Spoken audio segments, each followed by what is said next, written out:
We are a week away from football. Not even a week away. You figure the kickoff is on Thursday. I'm recording this the Friday before the first game of the season.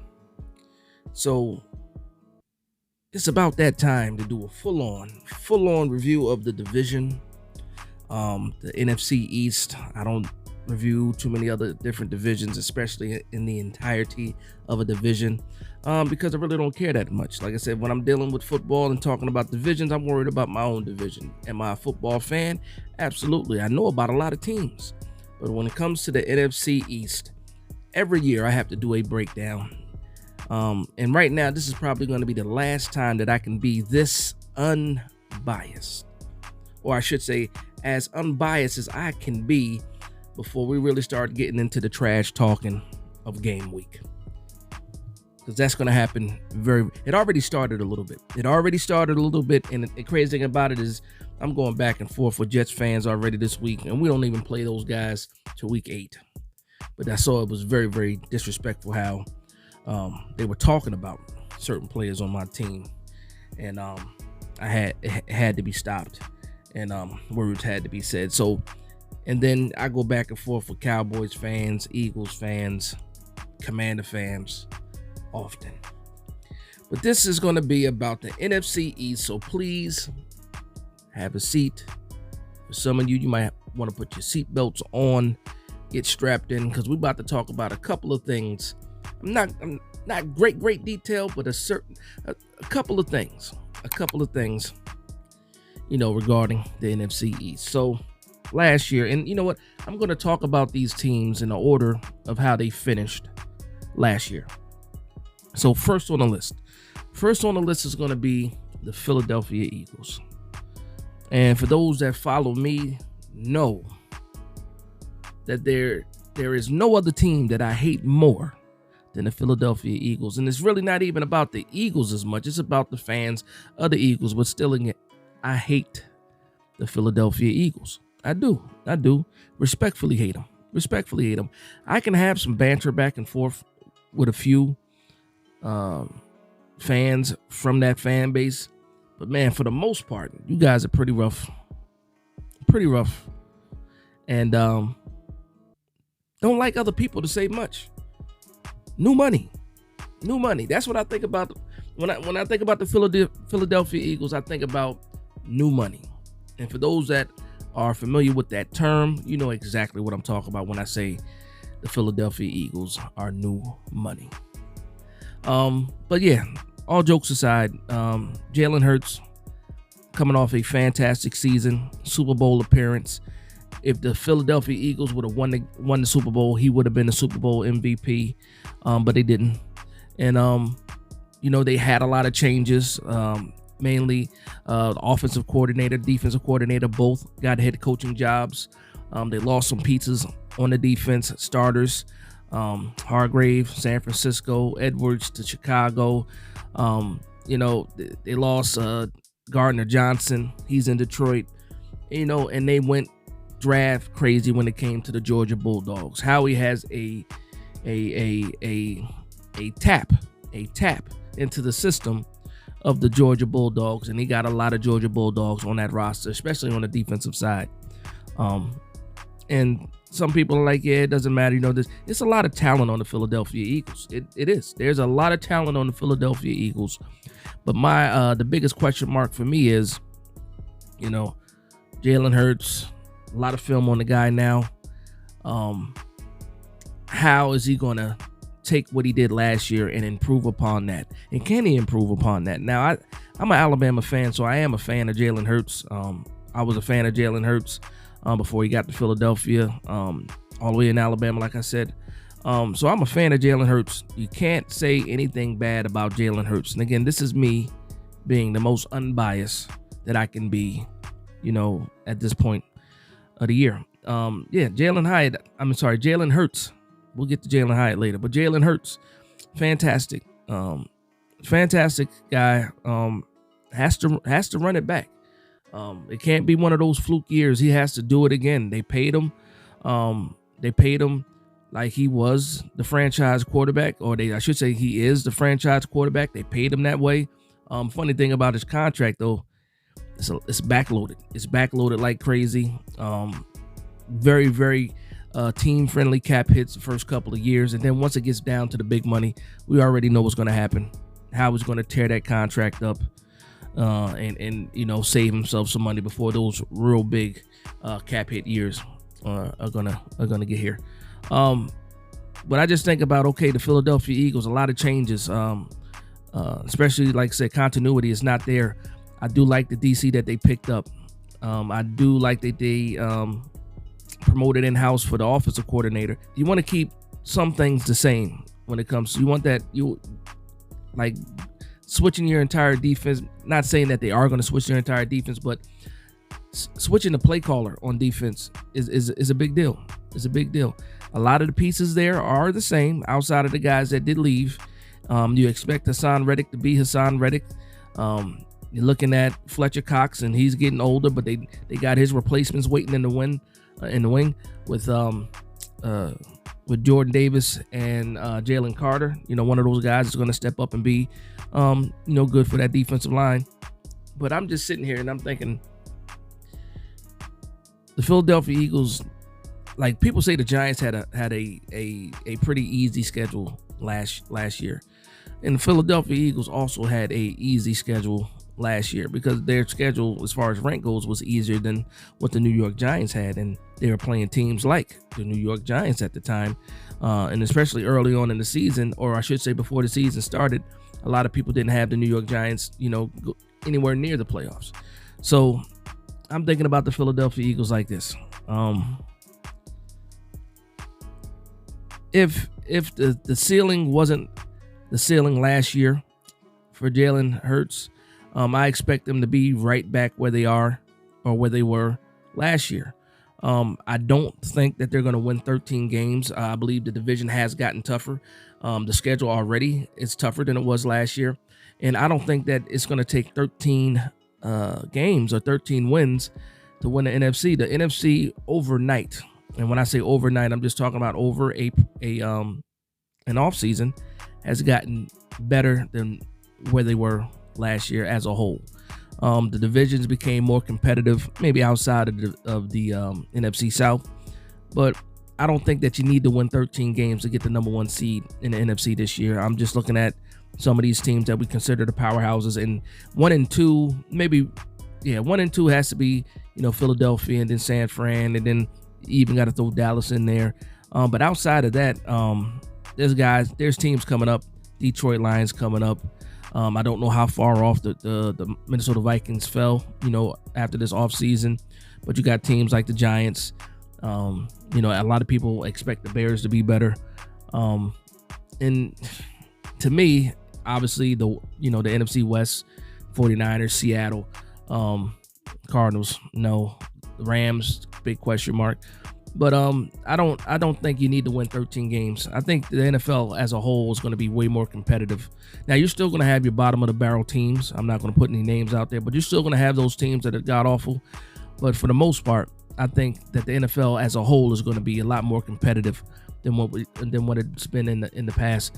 But the Philadelphia Eagles, I expect them, because I do believe in Jalen Hurts, to be right back to where they were last year as far as the way their scheme, how they play football, and how they play defense. Now, talking about the next team is going to be the Dallas Cowboys. So for the Dallas Cowboys, for me, one of the most talented rosters, you could say even in the NFL. You can put their roster right up there with Philadelphia. You can possibly edge, player for player for the Dallas Cowboys. Now, the issues with the Dallas Cowboys is this, what do they have left in the tank for the offensive line? And most of that's going to be Tyron Smith. What's the question mark there for Tyron Smith? Is this going to be his last hurrah? Is this going to be the last show? And then, Tyler Smith's going to get kicked back out to left tackle because they moved him back in the guard since Smith came back. But, what's going to happen there? And then the second thing for me for the Dallas Cowboys is the running game. Now, they do have Pollard coming back. They lost Ezekiel Elliott, and I think that Ezekiel Elliott loss is bigger than a lot of people think it's going to be. I think it's going to be bigger than that. Not just because of the run, because he was, on the latter part of his career. He is on the downslope of his career, but just for the pass protection. And you can't tell me, because I know Pollard is not a pass protector. And then they got rid of Malik Davis, and then they got the Rico kid. They got Deuce Vaughn. You can't tell me he's going to be a pass protector. And it's just like, that was a big part of their game, that aggressiveness of physicality of Zeke, and they don't have that anymore. They don't, in my opinion, they don't have that anymore. And I'm curious to see how they go about doing things. And then also, the elephant in the room is their OC, or I shouldn't even say the OC, the guy that's going to be calling the plays, Mike McCarthy. And I argued back and forth with Cowboys fans about this. I don't believe that Kellen Moore was the problem. I don't believe he was the problem. And I think we're going to find out this year that Kellen Moore wasn't the problem. Like, Dallas has been at the top as far as one of the best offenses in the league, in the past years. All during this time, Kellen Moore was the OC. The issue with Dallas is that when they get into the playoffs, they're like one and done. One and done. They tell me so much about Dak Prescott and how many games he's won, but when he gets into the playoffs, what happens? Man got 2 playoff victories in his career. He is a regular season warrior, but we already know when it gets to the playoffs, it's a little bit shaky. It's a little bit shaky.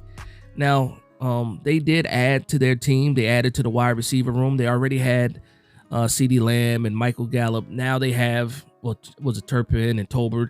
They got a lot of talent in the wide receiver room, but then they went ahead and they added Brandon Cooks via trade from the Houston Texans. And that's a good pickup for them, because now you really got that number 2 to CeeDee Lamb, and a very, very talented number 2 for CeeDee Lamb. And I'm sitting here like, okay, I have an idea of what Dallas is going to do. And then I'm thinking about Mike McCarthy, and I'm like,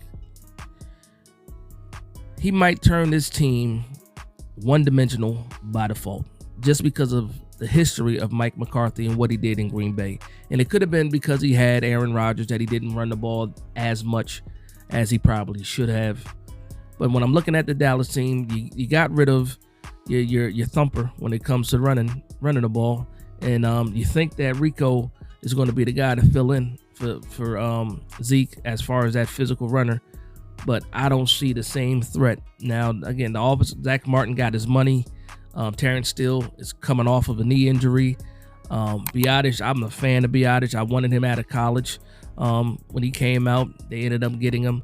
But I don't think that offensive line is going to start, well, at least start off the season at that level that they need to be.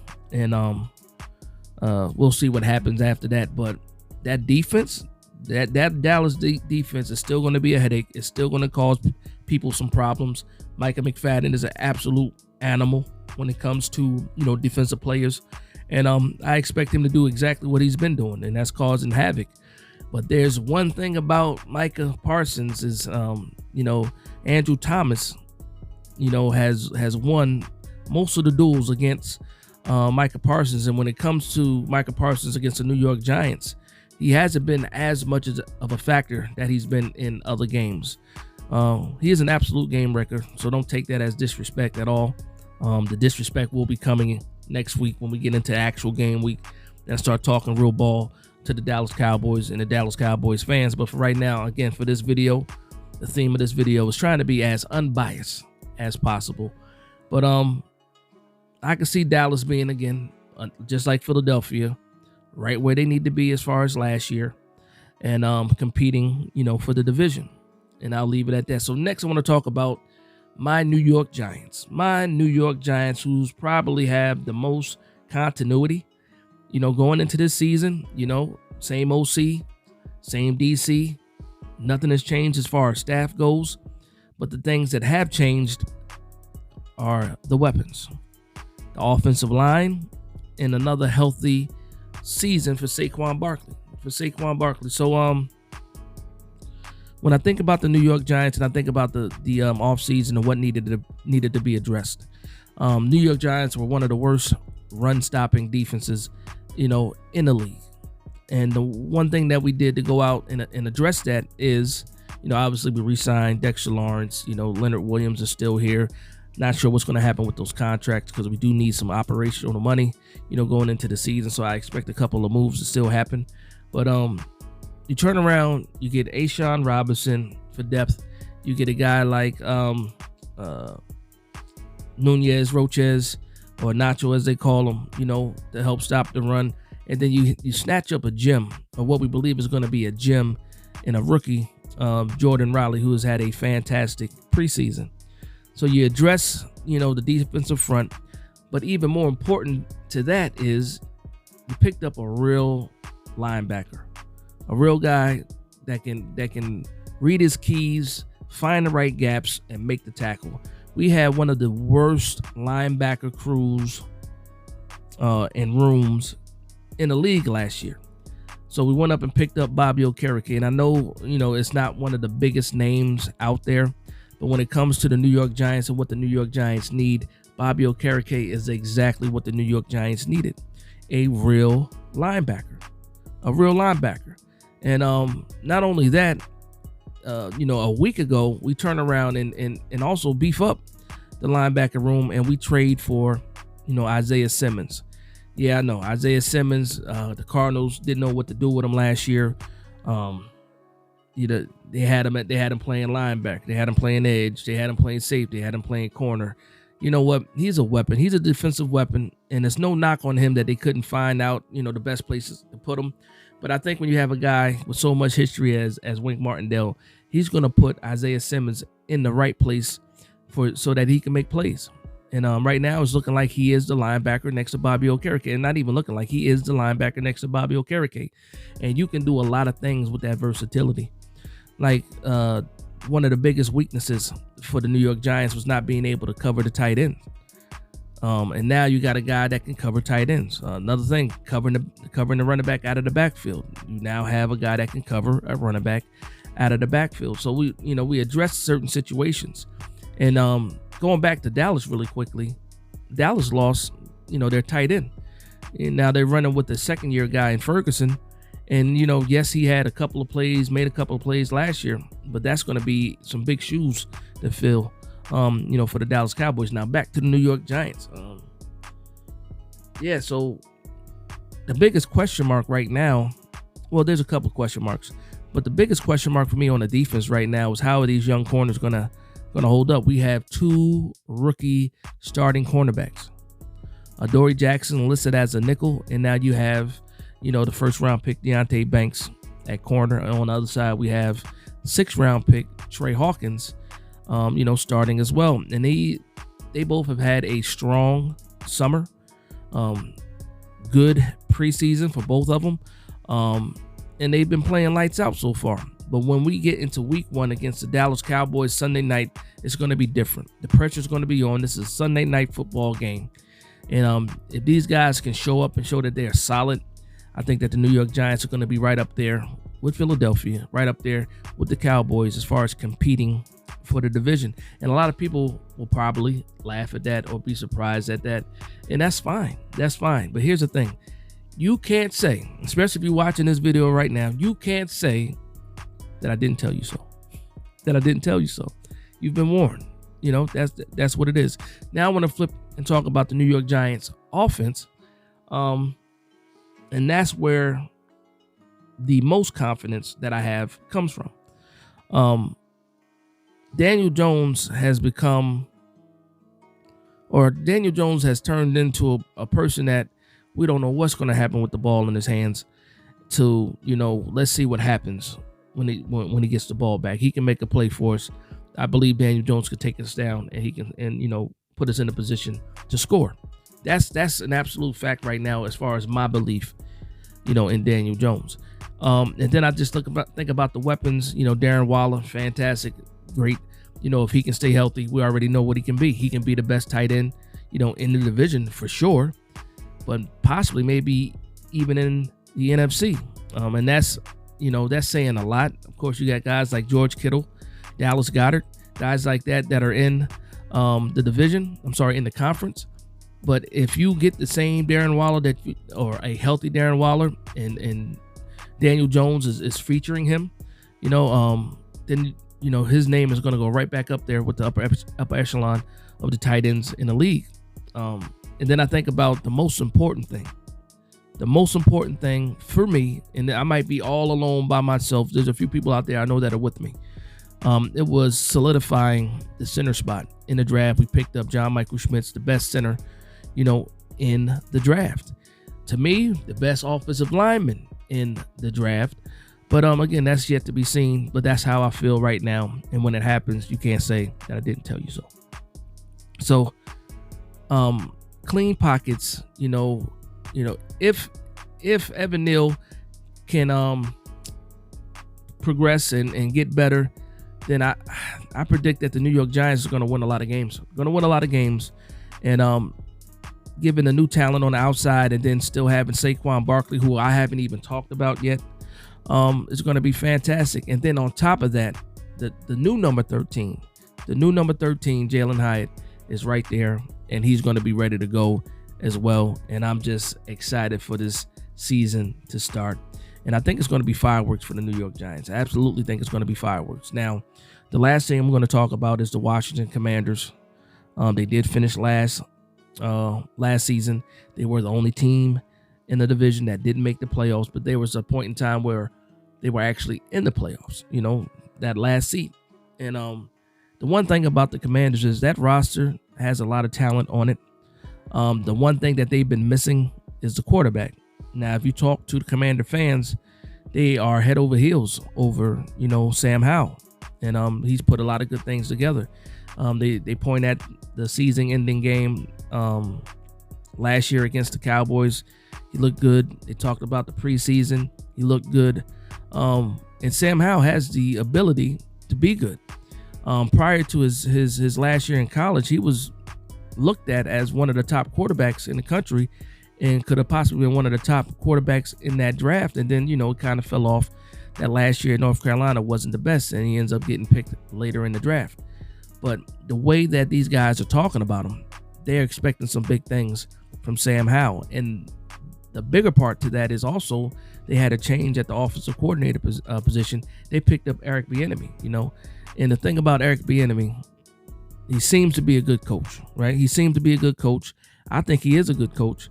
And then there's a certain stigma that came with him, talking about how he coaches his players too hard. And, I think players are too soft nowadays, in my opinion. If you're complaining about how a coach is coaching you, then I don't know what to say, especially when a guy has a proven track record and where he came from has a lot of success. The team he came from has a lot of success. And then the star of that team talks highly about him. So, I don't believe in all that other crap that's going on, with that. I think what's holding the Commanders back is possibly that offensive line. They did try to address it. They did, try to find some pieces for that offensive line, but still their bookends are still pretty much the same. And I think that might be the weakest part of that offense. Again, we're still waiting to see what Sam Howell is, but the offensive line is something that I think they might have some issues with. Now, they did pick up Nick Gates, from the Giants. He is their starting center. And I can't say anything bad about Nick Gates. Nick Gates is one of those guys that you need in your offensive line room. If you had a picture of the word tougher to be Nick Gates is absolutely tough. He's a fighter. He's going to give you everything he has. But he's still limited. Trust me, I would want Nick Gates on the team still, especially as a rotational piece or as a backup. But he went and signed with the Commanders. Felt like he can have a better career there, and he's there. And shout out to him, salute to him, and best of luck to him. For the season against everybody except for the New York Giants. Shout out to you, Nick Gates. But it's just a question mark. It's just a question mark for the Commanders, because you look down the roster, you're like, yeah, I see this. There's names here and there all over the place. Can they put it all together and be successful on the field? And if they do find out that Sam Howell is the guy, then you cannot be surprised if the Commanders win, a lot of games as well. When I say a lot of games, I'm talking, 9-10 games, things like that. Even like in the division, I think 12 wins absolutely wins you the division, the NFC East. I think 11 wins could possibly win the division too, because it's going to be that tight of a race. And I think, I don't want to say that it's up for grabs, but it's up for grabs, man. It's up for grabs. Like if you're a Philadelphia fan, then you're probably like, yeah, we're just going to be the best team again. I don't see nothing happen. And yeah, you should feel that way. Dallas Cowboys, you're right there with the Philadelphia Eagles. You should feel that way. Me as a New York Giants fan, and some of the people that I follow that are also New York Giants fans, we're like, yeah, I think we can compete. I'm not saying we win in the division, but I think we can absolutely compete. I think we're going to win 10 games. Absolutely. So it's like that. The vibe and the fan base of the NFC East, we're pretty much all the same, thinking that, all of us are going to have big years. And that's a good thing, because you can debate that. Last year, you really couldn't debate that prior to the season start. You couldn't debate that. It was like, okay, yeah, the Dallas Cowboys are the Dallas Cowboys. The Philadelphia Eagles weren't even the Philadelphia Eagles at the beginning of the season. Last year, it was all about the Dallas Cowboys. And then, what's going to be happening with Philadelphia and the Giants fighting for the second spot. And then Philadelphia just took off. They just took off. But getting back to Washington, I think about that defense. They picked up the cornerback, Forbes. They think they got a guy with him. They re-signed their defensive front as well. I think the weakest spot for them is the linebackers for them, that second level, and just like Philadelphia Eagles. And then they have a decent secondary. Curl's pretty good. But if I had to rank these, predict what's going to happen this season, I would pretty much put it kind of how it went last year. I'll probably flip the New York Giants in the Dallas Cowboys, because I really think that we're going to show a lot of people, what we're made of, especially with this new revamped offense. But I don't want to go crazy again. This is me being unbiased, and if you've been watching this whole time, go ahead and hit that like and subscribe button. I don't care if you're a New York Giants fan or not. Go ahead and hit that like and subscribe and support the channel, because like I said, it is all about the Giants. Let me stop saying that, but I do talk other football as well, especially when it comes to the NFC East. But yeah, man, I can't wait for this season to start. I can't wait for for Sunday night. I'm mad I gotta wait all day for the last game of the day, and I just want this thing to happen. Football is here, people. I hope you're excited, because I'm excited. I say it in every video. I hope you're excited. And yeah, man, it's game time. Go time. Absolutely. So I want to thank everybody for vibing with me. Please like, comment, and subscribe. And from one Giants fan to another, this is Big Dash Knows, Big Blue Nation. Let's go.